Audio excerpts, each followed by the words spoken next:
Welcome to SmartFox TV.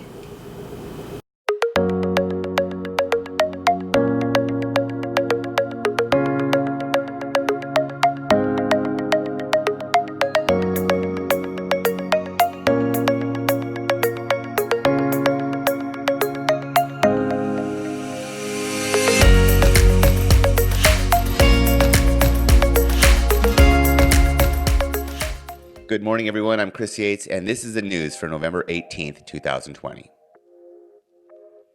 So a while back, I had reported on a brand new panda addition to the National Zoo in Washington, D.C. Well, it's been a couple months, more than a couple months, and the panda now needs a new name. The zoo and their Chinese partners need your help in deciding. So in a moment, I'll post the link up so you can go ahead and vote. But we've got 4 choices for brand new names, and what we have are Fu Cai, which is Mandarin Chinese for prosperous boy, Xiao Qi Ji, Mandarin Chinese for little miracle, Xing Fu, happy and prosperous, and Cai Cai, which is a common nickname for boy in Chinese. Any one of the 4 are awesome, and we're hoping we can get your help. But if you can go ahead and vote by November 23rd, that is when the decision will be made. So help us out, name the baby panda. So if you're the type that likes to gaze at the sky at night or take a look at the stars, this week's a good week to do it because it marks the return of the Leonid Meteor Shower. And this week in particular is especially good for the meteor shower because the moon is fairly weak, which means not only are the meteors going to be more visible at night, but all 7 planets at some point of the night should be visible as well. So if you're like me, if you're a science nerd, get out the telescope, go out at night and watch the meteor shower. Hopefully you're in an area where light pollution isn't a problem because it should be a pretty awesome show. On the international side, in the town of Takikawa in Japan, local residents have an unusual problem: random bear attacks and bear sightings in general. Well, they've come up with a solution. The residents and the city officials have decided to deploy giant robotic wolves that look like a cross between like some weird Terminator animal and a monster. They've deployed these wolves across different fields to go ahead and protect from bear attacks and to scare them away. I'll let the pictures speak for themselves, but I gotta imagine that anything that comes close to these fields are gonna be scared by these things. Pretty scary stuff. Our last story for today goes to NORAD, where a tradition for the past 65 years was almost threatened due to the COVID this year. Well, that tradition, NORAD tracking Santa. Now, across the world, millions of people celebrate Christmas. Not everybody does, but for those who do, this is a big deal because our defense system tracks Santa as he goes through his rounds delivering presents. Well, fear not, they're still going to do that. So kids out there, if you're trying to track Santa on Google Maps or whatever you're using, it's still going to go on. The downside, just less people doing it because, of course, of COVID. So for those of you out there worried, it's still going to happen. See that on December 24th.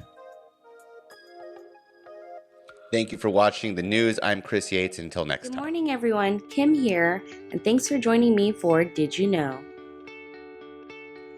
Thanksgiving is a day of giving thanks and sacrifice for the blessing of the harvest and of the preceding year. And growing up with Thanksgiving in the US, you might just think that everywhere celebrates Thanksgiving, but that's actually not the case. So Thanksgiving is not celebrated everywhere, but other than the US, Canada, Grenada, Brazil, Liberia, St. Lucia, all celebrate Thanksgiving, as well as some other countries. And although many of us might have a big feast, the history behind every country's Thanksgiving is different. However, it does center around the harvest. For instance, if you think about the differences, Thanksgiving is actually celebrated on different days than what the US has it on. For example, in Canada, it's on the 2nd Monday of October. Thanks for joining me for Did You Know? And happy holidays! I hope you guys stuff your tummies on Thanksgiving. Hi, this is Sally Feng and welcome to our Thanksgiving segment. We all know that the President of the United States has many important roles, but among these roles is a very odd one, the presidential turkey pardon every November. The presidential turkey pardon happens around Thanksgiving every year, in which the President of the United States pardons a turkey from being the White House's Thanksgiving dinner. This pardoned turkey is then carted off to live the rest of its life as a free turkey. So, how did this strange tradition first get started? It all began officially with President George W.H. Bush back in 1989. When he was presented with a shaky 50-pound turkey, he decided then and there that the turkey would get a presidential pardon and not end up on anyone's dinner table. Since then, it has become an expected tradition for presidents to pardon a turkey every November. According to History.com, the first unofficial pardoning of a turkey may have dated all the way back to President Abraham Lincoln. The story is that his youngest son, Tad, became very attached to a turkey and started treating it as a pet even though it was being raised to be their Christmas dinner. Due to Tad's many pleas, President Lincoln had no choice but to let it live.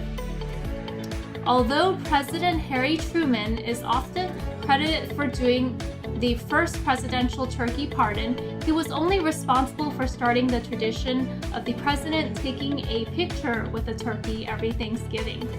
Unfortunately for his turkey and many others gifted after Truman, it did end up on the presidential dinner plate. It wasn't until 1963 that President John F. Kennedy looked at his gifted 55-pound white turkey and said that they'll just let it grow. It's our Thanksgiving present to him, he said. President Reagan was later credited with using the word pardon to describe letting his turkey go free.